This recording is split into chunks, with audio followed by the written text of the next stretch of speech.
Hello, friends. You all are welcome again in your channel, The Literary Arena. I am Dinanath Kumar, and today I am going to discuss a very important and famous poem of George Herbert, and the title of the poem is The Gifts of God or The Pulley. The another name of this poem is The Pulley. Dear friends, at first we shall know about George Herbert in brief and the explanation and different types of poetic devices in this poem. Dear friends, George Herbert एक metaphysical poet थे. Metaphysical poets जो थे वो 17th century का एक group of poets था जिसके Pioneer थे जॉन डन साहब.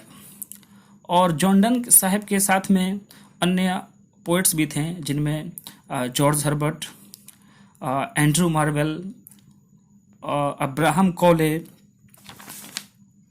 और हेनरी वॉन जैसे अन्य पोइट्स भी शामिल थे. और ये लोग मेटाफिजिकल स्कूल ऑफ पोइट्री के पोइट्स इसलिए कहे जाते हैं क्योंकि इनके जो राइटिंग्स थे, इनके जो पोएम्स थे वो बियॉन्ड दिस वर्ल्ड था. मेटाफिजिकल का मतलब ही होता है beyond physical nature, that means beyond this world.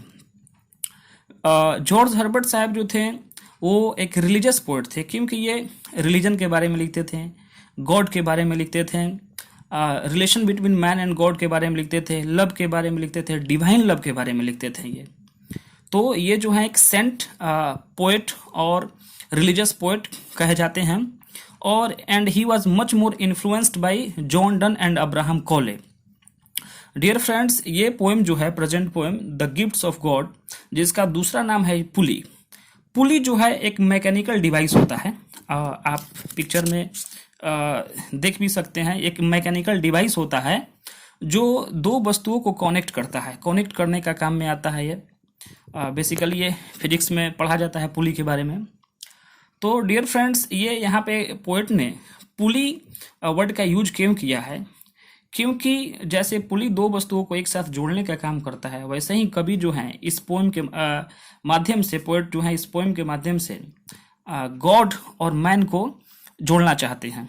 तो इसलिए उन्होंने यहाँ पे पुली वर्ड का प्रयोग किया है. और द गिफ्ट्स ऑफ गॉड जो ये पोएम का टाइटल है, ये इसलिए है कि परमेश्वर ने, गॉड ने अपने बच्चे, अपने प्रिय क्रिएशन यानी कि ह्यूमन को कुछ गिफ्ट्स दिए थे at the time of the creation. God gave some important gifts to mankind, but he didn't give a very important gift. What was that gift? We shall discuss in this poem.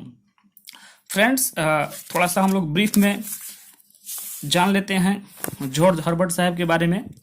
तो George Herbert साहब थे, उनका life period है 1593 to 1633. Foremost follower of John Donne, मैंने बताया भी कि वो जॉन डन से बहुत ही प्रभावित थे. Achieved distinction at Cambridge University, Cambridge University से ये पास आउट थे.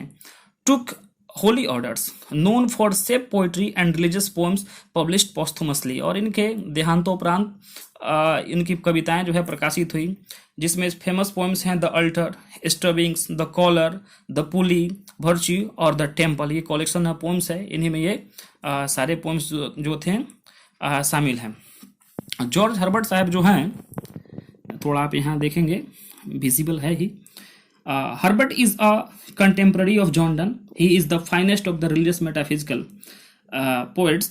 He was born into aristocratic family, initially led worldly academic and public life, and in the last 3 years of his short life, he turned to the religious vocation. Religious vocation के प्रति जो है turn हो गए. He became a priest इन 1632 और 1632 में ये एक प्रिस्ट बने चर्च के. And was considered as a saint by his contemporaries, और अपने समकालीनों के द्वारा उन्हें एक संत माना जाता है. None of his poetry was published in his life time. जब तक ये जीवित थे तब तक इनकी कोई भी कविताएं प्रकाशित नहीं हुई. इनके मरणोपरांत इनकी कविताएं प्रकाशित हुई. अब हम लोग फ्रेंड्स जानेंगे इस पोएम के बारे में, द गिफ्ट्स ऑफ गॉड. पहले मैं एक बार पोएम को पढ़ता हूँ. ये मेरी फेवरेट पोएम है. When God at first made man, having a glass of blessing standing by, let us, said he, pour on him all we can, let's the world's riches which dispersed lie contract into a span. So strength first made away, then beauty flowed, then wisdom, honor, pleasure. When almost all was out, God made a stay. Perceiving that alone of all his treasure, rest in the bottom lay. Dear friends, rest in the bottom lay I will discuss later. For if I should, said he, God again कहते हैं, for if I should, said he, bestow this jewel also on my creature, he would adore my gifts instead of me, and rest in nature, not the God of nature, so both should losers be. Yet let him keep the rest, but keep them with repining restlessness. Let him be rich and weary, that at least, if goodness lead him not, yet weariness may toss him to my breast. Friends, अब हम लोग समझेंगे इस poem को, line by line करके पढ़ेंगे। सबसे पहले हम लोग देखते हैं कि ये पोएम जो है 4 स्टांजाज, 1 2 3 4 स्टांजाज में जो है ये पोएम जो है डिवाइडेड है, और ईच स्टांजा में 1 2 3 4 5 इसमें 5 लाइन्स हैं। तो 5 लाइन्स के स्टांजा को हम लोग कहते हैं quintet, QUINTET, quintet, A stanza of 5 lines. तो ये 1 quintet, 2nd quintet, 3rd quintet and 4th quintet. तो 4 क्विंटेट का मतलब हो गया 5 into 4 equal to 20 lines, 5 into 4 equal to 20 lines. और फ्रेंड्स, हम लोग देखते हैं कि इस पोम का जो, इस स्टांजा का जो राइमिंग स्कीम हम लोग देखते हैं, तो राइमिंग स्कीम सबका जो है एक ही राइमिंग स्कीम को इसमें फॉलो किया गया है, और वो राइमिंग स्कीम है क्या, A B A B A, that means AB AB A, यही इसका राइमिंग स्कीम हो गया। इसी स्कीम पर इस पोएम को लिखा गया। अब हम लोग बात करते हैं इस पोएम के एक्सप्लेनेशन के बारे में। When God at first made man, जब परमेश्वर ने, जब भगवान ने इंसान को बनाया, इंसान परमेश्वर के सबसे सर्वोत्कृष्ट कृति थी। Superb creation of God was human being. When God at first made man having a glass of blessing standing bye, तो भगवान ने इंसान को, यानी अपने सबसे प्रिय औलाद को, संतान को कुछ गिफ्ट्स दिए। और वो गिफ्ट्स कैसे दिए, तो उन्होंने बहुत सारे गिफ्ट्स को एक ग्लास में इकट्ठा किया, और उस ग्लास को क्या किया, ह्यूमन बीइंग के ऊपर, मैनकाइंड के ऊपर, मैन के ऊपर उस गिलास को उड़ेल दिया, पोर कर दिया। Having a glass of blessing standing by, let us, said he, pour on him all we can, let's the world's riches which disperse lie. ये कहते हैं कि संसार के जितने भी सुख संपत्ति साधन हैं, वो सारे गिफ्ट्स को मैंने ग्लास में रख दिया है, और उसे इंसान के ऊपर, डिस्पर्स मतलब होता है बिखरा हुआ, और उसको इंसान के ऊपर मैंने उड़ेल दिया, कॉन्ट्रैक्ट इनटू ए स्पैन, और वो एक बर्तन में उसको रखे और सबको इंसान के ऊपर उड़ेल दिए, पोर कर दिए। अब उस गिलास से कौन कौन सा गिफ्ट मिलता है, कौन कौन से ब्लेसिंग्स दिए जाते हैं मनुष्य को। सो स्ट्रेंथ फर्स्ट मेड अवे, सबसे पहला आता है गिफ्ट स्ट्रेंथ, यानी कि सबसे पहले हमको ताकत मिला। फ्रेंड्स, आपको जानना चाहिए, अगर बच्चे के शरीर में ताकत नहीं रहेगा तो क्या बच्चा वह धरती पे खड़ा हो सकता है? नहीं, कभी खड़ा नहीं हो सकता है। तो सबसे पहला ब्लेसिंग था, सबसे पहला गिफ्ट था स्ट्रेंथ। देन ब्यूटी फ्लोड, उसके बाद परमेश्वर ने सुंदरता को हमारे शरीर के ऊपर बहाया। सुंदरता को बहाने का, सुंदरता कहने का मतलब अर्थ ये हुआ कि अगर कोई व्यक्ति काला है तो वो सुंदर नहीं है, ऐसा नहीं कह सकते हैं। सुंदरता का मतलब हुआ कि एक फॉर्म दिए परमेश्वर ने हम लोगों को। हमारे कान के जगह पर कान है, हमारे आंख के जगह पर आंख है, हमारे नाक के जगह पर नाक है, हमारे हाथ पैर जहां पर हैं वहां पे हैं, तो एक फॉर्म हुआ। अगर हमारे नाक के जगह आंख हो जाए, मुंह के जगह कान हो जाए, आंख के जगह नाक हो जाए, तो क्या हमारा चेहरा जो है अजीब लगेगा कि नहीं लगेगा?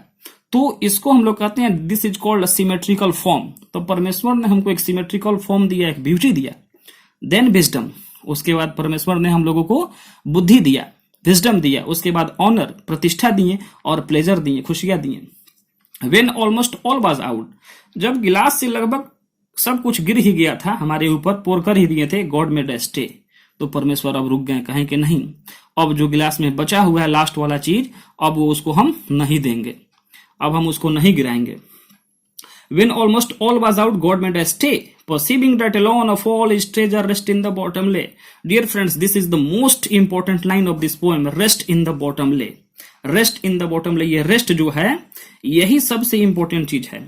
यहाँ पे पोएट ने एक स्पेशल फिगर ऑफ स्पीच का यूज किया है, जिसका नाम है पन, जिसका नाम है पन, PUN, पन। तो पन क्या होता है? Pun consist in a play on words that are alike in sound and different in meaning. जब एक वर्ड का डबल मीनिंग होता है तो उसे हम लोग पन कहते हैं। मैंने फिगर्स ऑफ स्पीच के सीरीज में एक वीडियो बनाया है पन के ऊपर। फ्रेंड्स, मैं सजेस्ट करूंगा कि आप लोग वो वीडियो जरूर देखें। पन, तो यहाँ रेस्ट का दो मीनिंग हुआ। एक रेस्ट का मतलब होता है remaining of the things, remaining of the things, remaining of the things. और एक रेस्ट का मतलब होता है पीस, PEAC, पीस, शांति। रिमेनिंग ऑफ द थिंग्स का मतलब हुआ कि गिलास में जो बचा हुआ पदार्थ था, बचा हुआ जो आशीर्वाद था वो हो गया। और एक रेस्ट का मतलब होता है पीस, शांति, सुकून, कामनेस, चैन। तो परमेश्वर ने ये रेस्ट हमको नहीं दिया है, मनुष्य को ये रेस्ट नहीं दिया, शांति नहीं दिया, पीस नहीं दिया। ऐसा क्यों? अब आगे देखते हैं हम लोग। For if I should, said he, उन्होंने कहा कि अगर मैं ऐसा करता हूं, bestow this jewel also my creature, कि अगर ये गिफ्ट मैं इंसानों के ऊपर गिरा देता हूं, इंसानों को दे देता हूं, he would adore my gift instead of me, तो वो मेरी गिफ्ट का तारीफ करेगा, न कि मेरा। ये इंसानों की फितरत है। हम लोग देखते हैं कि अगर हम किसी को गिफ्ट देते हैं उसके बर्थडे पे या किसी सेलिब्रेशन में, तो वह हमारे गिफ्ट का तारीफ करता है, हमारा तारीफ नहीं करता है। He would adore my gift instead of me, वो गिफ्ट का तारीफ करता है, गिफ्ट देने वाली की तारीफ नहीं करता है। तो यही बात परमेश्वर ने सोचा कि जब मैं इंसानों को ये गिफ्ट दे दूंगा तो वो मेरे गिफ्ट का तारीफ करेगा, न कि मेरा। और इस प्रकार एक पुत्र अपने पिता को खो देगा और पिता अपने पुत्र के प्रेम को खो देगा। तो पिता और पुत्र के बीच जो कनेक्शन है वो कनेक्शन टूट जाएगा। तो परमेश्वर ने कहा कि नहीं, मैं ये गिफ्ट इंसानों को नहीं दूंगा। And rest in nature, not the God of nature, तो वो प्रकृति में हमको खोजेगा, न कि प्रकृति बनाने वालों को। मतलब इसका हुआ कि फ्रेंड्स, अगर आप जाते हैं कश्मीर में तो कश्मीर की सुंदरता को देख के कहते हैं कि वाह कितना अच्छा खूबसूरत दृश्य है, कितना अच्छा सीन है। लेकिन क्या कभी आपने ये कहा कि इस खूबसूरत सीन को बनाने वाला कितना खूबसूरत है? यही जो है इंसानों की फितरत है, यही हमारा सेल्फिशनेस है।